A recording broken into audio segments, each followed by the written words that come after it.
皆さんこんにちは。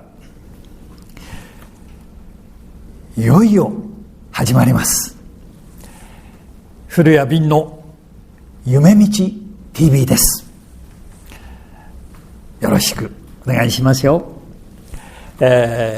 まず第1回目のテーマは何ですか、早川さん。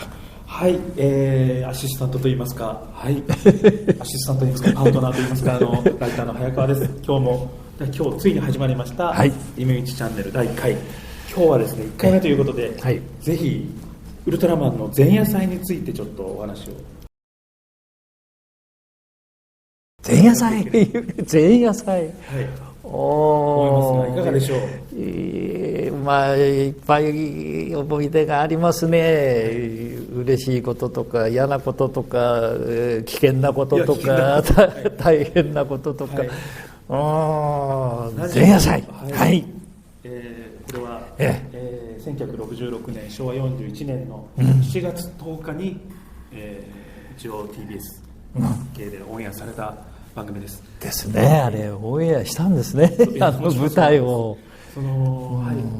それに先駆けて、これは生放送ではございませんでしたので、そうですね、を収録して、編集してそれを流したという。そうですね。まず一番ね、あれで印象に残ってるのはね、舞台の中央の階段でね、僕が、つまずいて滑ったという、それが一番僕の最初のアクシデントですね、あれは。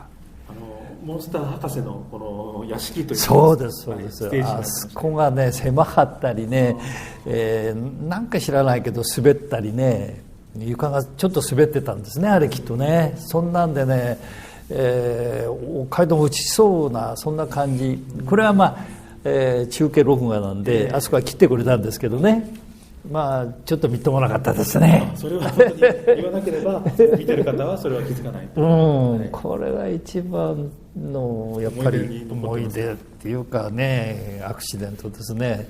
もう一つのアクシデントは怖いんですけどね、宙吊りになってね、そのまま滑車がね壊れたみたいでね、僕はずっと天井に張り付いてたんですよ。これがまたひどいアクシデントですね。どういうそれは順番だったんですか。まずは登場して、最後ですね。もう最後、要するに飛んで帰るというね、ピアノ線つって、で僕がこう要するにこう手を広げて飛ぶウルトラマンの姿勢でずっと幕に入っていくんですけどね、入ったら止まっちゃってね、ずっと上に本番終わるまでいましたよ。でそんな生はね怖いですね。いやでもその特撮をねもうすでにウルトラマンはクランクインしてるわけです。そうですそうです。ただ特撮のセットではさすがにそうやって滑車で飛ばすっていうのはないわけじゃないですか。ないですないです。だからリンさんとしてもそれは初経験、初めてですしね、やっぱ怖かったですね。何メーターも高いですからね。そんなのと収録場所が杉並公会堂で、杉並ね、それもね、そんなあれですか、仕掛けはその時作るんですか、そういう滑車とか。作ったんでしょうね。あれは誰が作ったのか分かんないですけどね。どこからどこまで飛ぶんですか。その舞台の中央から要するに飛んで下がるというそういう設定でしょう。そうなんでしょうね。あれね、僕は台本もらってないし、台本なんかなかったんじゃないですか。あります。ありました。ちゃんと構成台本がありました。じゃあ僕らにはじゃあ来なかったのかな。僕見てないんですよね、あれ。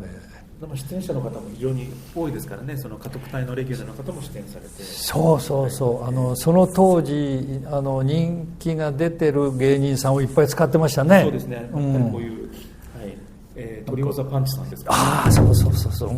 そうね、親亀の上に小亀を乗せてという、そんなギャグですね。コメディタッチの演出もあり。そうなんでウルトラマンに小亀が出てくるのか分かんないけれども、あれウルトラマン等身大ですよね、あの時は。そうなんですよ。これはね本来はねいけないって言われたんですよ、円谷英二さんにね。絶対にね人前にはでも等身大では出ていけませんよっていうそういうお約束事があったらしいんですけど、TBS の方でなんとか口説いたんではないですかね。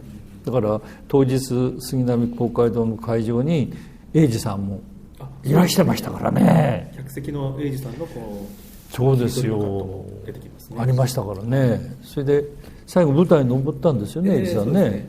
で皆さんでウルトラマンの歌を。そうですよね、だからそれが保護になっちゃったんですね。等身大はダメですよというのはね。今僕たちがこうやってデパートの催事ですとか、キャラクターショーを見慣れている目から見ますと、ああいうステージにウルトラマンが人のその登場人物と同じサイズで立たれているのも全然不自然ではないんですけれども、当時としては思い切った演出ってこと不自然でしょう。やっぱり同じ舞台に二瓶正也君と俺が立ってるとかね、黒部さんと立ってるとかね、それは深くはきっと、あれは自分でもね、なんで一緒になっちゃうのかなっていうね、そんな気はしましたね。公開記者会見みたいな、新番組紹介みたいなところですので、そこはあまり多めに皆さん見て作るみたいな。まあね、そうだったんでしょうけどね。この天罰に関しては、この演出をされた実相寺昭夫監督がその本当に宙吊りになったことっていうのをご自分のエッセイで書かれていて、それで僕らは知ってるわけなんですけれども、その便箋が、そう知らない人は知らないですよ。そんなことがあったのかって、うまく編集してますからね、そこはそういうこと出てこない。飯島さんがね編集にも携わったって言いましたからね。あと演出では TBS の樋口雄三さんも関わっていて。でオンエアの時に実相寺監督が自分の演出テロップを抜いたというのが有名なエピソードそれもいかない実相寺らしいですよね。実相寺さんってかっこいいし、そんな感じとしてはそういうふうに思いませんけどね。まだまだガバドンバカクジラとか撮る前の実相寺監督ですから、やっぱり茶目っ気があったんでしょうね、そういう意味じゃね。と言いますか、テロップを抜いたものが今キネコのフィルムとして残っておりまして、それを僕ら見ることができるということで、ありがたいんですが、テロップがないので演出者の名前が七種のゴンベになってしまって、本当ですよね。なんで演出がいたんですからね。そうですね。それとね、僕ら当日はね撮影未線でやってて、で時間になってマイクロバスでぬいぐるみをみんな積んで、でその同じバスに乗って杉並まで行ったんですよ、成城からね。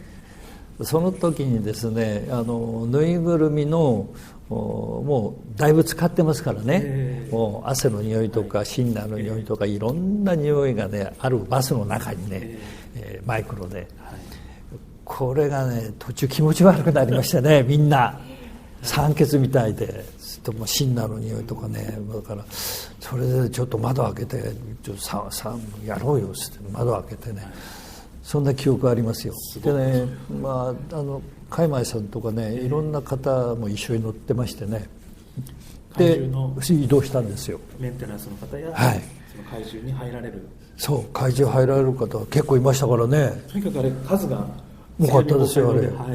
もう怪獣無法地帯も撮影終わってますから、レッドキングも入れますし、そう全部いましたね。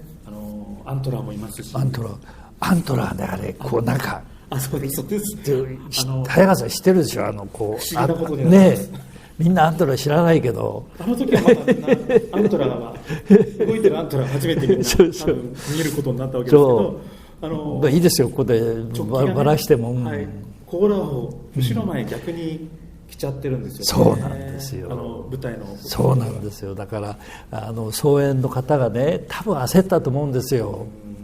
ちゃんと着ればアントラなんですが、あの時アントラじゃないんですよね。